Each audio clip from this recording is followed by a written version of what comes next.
Kondisi lain yang ditemukan pada jenazah Ahmad Yani adalah pada garis pertengahan perut di sebelah kanan bawah ditemukan kancing dan peluru sepanjang 13 mm. Selain itu pada punggung kanan iga ke-8 teraba anak peluru di bawah kulit.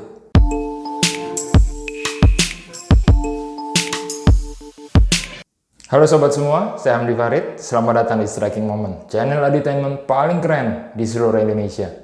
Di sini kita membahas 7 fakta penting tentang berbagai isu dan peristiwa dan masih di sekitar peristiwa gerakan 30 September. Tapi yang akan kita bahas kali ini adalah kondisi jenazah para korban G30S. Keep watching.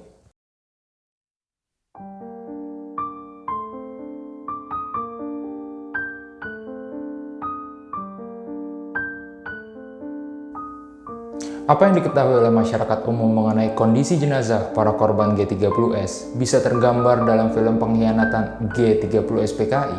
Tapi ternyata ada fakta lain dari hasil otopsi jenazah para korban yang puluhan tahun lamanya dokumen tersebut tersimpan dan terkunci rapat di laci para ahli forensik.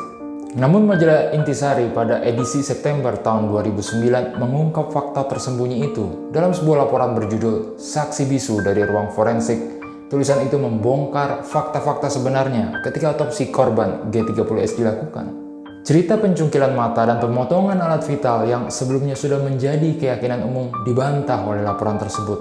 Karena sejatinya hasil otopsi tidak menyebutkan adanya pencungkilan mata dan pemotongan alat vital para korban. Untuk melakukan otopsi pada mayat-mayat tersebut dibuatlah tim yang terdiri dari 2 dokter RSPAD, yaitu Dr. Brigjen Rubiono Kartopati dan Dr. Kolonel Frans Patiasina, ditambah 3 ahli dari ilmu kedokteran kehakiman UI, yaitu Profesor Dr. Sutomi Cokronegoro, Dr. Liao Yang Xiang, dan Dr. Lim Chutai. Lalu seperti apa kondisi sebenarnya dari jenazah para korban peristiwa G30S? Inilah hasil otopsi 7 korban G30S berdasarkan dokumentasi orisinal dari tim forensik yang melakukan otopsi pada jenazah mereka.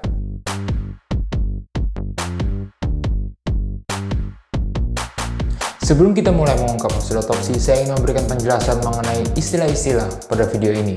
Pertama adalah luka tembak masuk yang terjadi apabila anak peluru memasuki satu objek dan tidak keluar lagi. Kedua adalah luka tembak keluar yang terjadi apabila anak peluru menembus objek secara keseluruhan. Oke, cukup penjelasannya. Let's get started. Otopsi ke-7, Kapten Anumerta Pierre Tendean.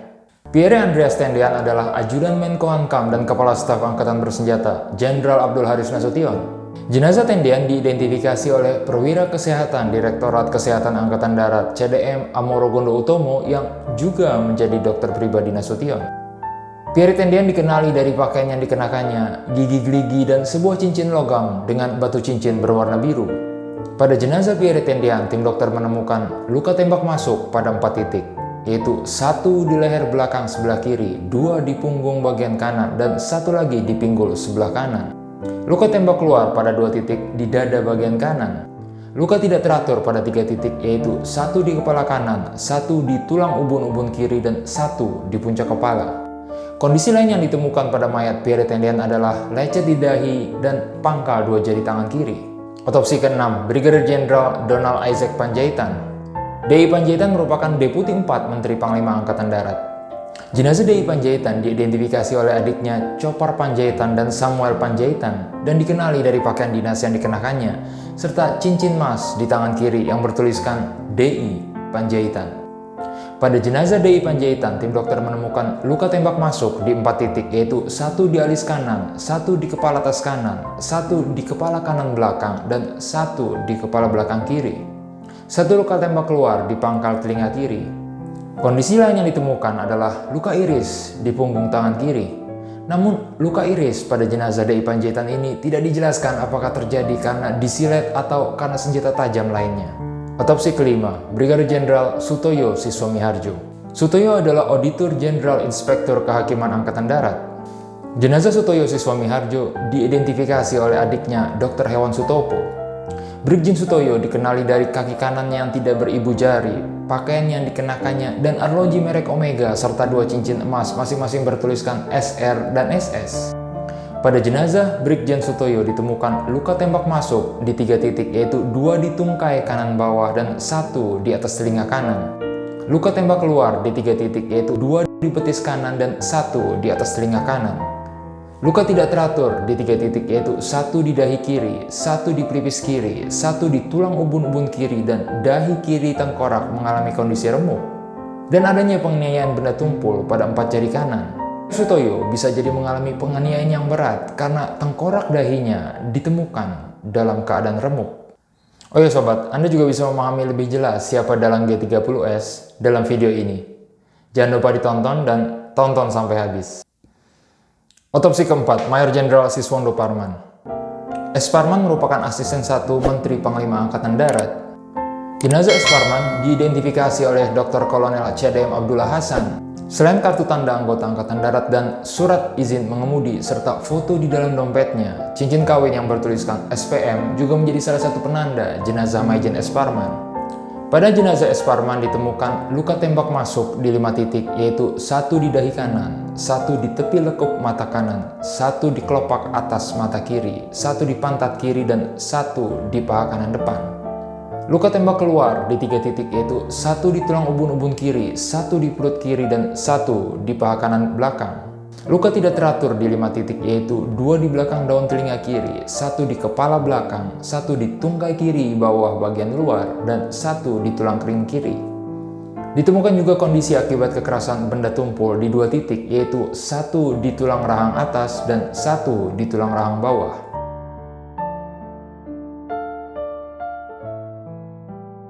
Otopsi ketiga, Mayor Jenderal Mas Tirto Darmo Haryono. MT Haryono merupakan Deputi 3 Menteri Panglima Angkatan Darat. Jenazah Maijen MT Haryono diidentifikasi oleh saudara kandungnya MT Mulyono. Salah satu tanda pengenal jenazah ini adalah cincin kawin bertuliskan Mariatna yang merupakan nama dari sang istri. Pada jenazah MT Haryono ditemukan luka tidak teratur di 4 titik, yaitu 1 tusukan di perut, 1 di punggung tangan kiri, 1 di pergelangan tangan kiri, dan 1 di punggung kiri yang tembus dari depan. Otopsi kedua, Mayor Jenderal Raden Suprapto. R. Suprapto adalah Deputi 2 Menteri Panglima Angkatan Darat. Jenazah R. Suprapto diidentifikasi oleh Dr. Gigi RSPAD Ko Wetian dari susunan gigi sang jenderal. Pada jenazah R. Suprapto ditemukan luka tembak masuk di 7 titik, yaitu 1 di ruas tulang punggung keempat, 3 di pinggul kanan atau bokong, 1 di pinggang kiri belakang, 1 di pantat sebelah kanan, dan 1 di pertengahan paha kanan. Luka tembak keluar di 2 titik, yaitu 1 di pantat kanan dan 1 di paha kanan belakang. Luka tidak teratur di 4 titik, yaitu 1 di kepala kanan di atas telinga, 1 di pelipis kanan, 1 di dahi kiri, dan 1 di bawah cuping kiri. Kondisi lain yang ditemukan adalah patah pada tulang hidung dan lecet pada tulang pipi kiri. Otopsi pertama, Letnan Jenderal Ahmad Yani. Ahmad Yani merupakan jenderal dengan pangkat tertinggi yang menjadi korban dalam peristiwa G30S. Ia merupakan Menteri Panglima Angkatan Darat. Jenazah Ahmad Yani diidentifikasi oleh ajudan Menpangat Mayor CPM Sudarto dan dokter pribadinya Kolonel CDM Abdullah Hasan dengan penanda utama parut pada punggung tangan kiri dan pakaian yang dikenakannya, serta kelebihan gigi berbentuk kerucut. Pada jenazah Ahmad Yani ditemukan luka tembak masuk di 9 titik, yaitu 2 di dada kiri, 1 di dada kanan bawah, 1 di lengan kanan atas, 1 di garis pertengahan perut, 1 di perut kiri bagian bawah, 1 di perut kanan bagian bawah, 1 di paha kiri depan, 1 di punggung kiri, dan 1 di pinggul garis pertengahan. Luka tembak keluar di 3 titik, yaitu 1 di dada kanan bawah, 1 di lengan kanan atas, dan 1 di punggung kiri bagian dalam. Kondisi lain yang ditemukan pada jenazah Ahmad Yani adalah pada garis pertengahan perut di sebelah kanan bawah ditemukan kancing dan peluru sepanjang 13 mm. Selain itu pada punggung kanan iga ke-8 teraba anak peluru di bawah kulit. Itulah hasil otopsi 7 jenazah pahlawan revolusi berdasarkan dokumentasi orisinal dari tim forensik yang melakukan otopsi pada jenazah mereka. Meski berbeda dengan versi Orde Baru, terutama yang divisualkan dalam film pengkhianatan G30S PKI, yang memang ada bagian-bagian yang dilebihkan, tapi kesimpulannya tidak berubah, bahwa peristiwa ini adalah suatu peristiwa yang biadab. Oke, sampai di sini dulu perjumpaan kita. Jangan lupa untuk subscribe, like, dan share video ini. Kita ketemu lagi di video berikutnya. Salam.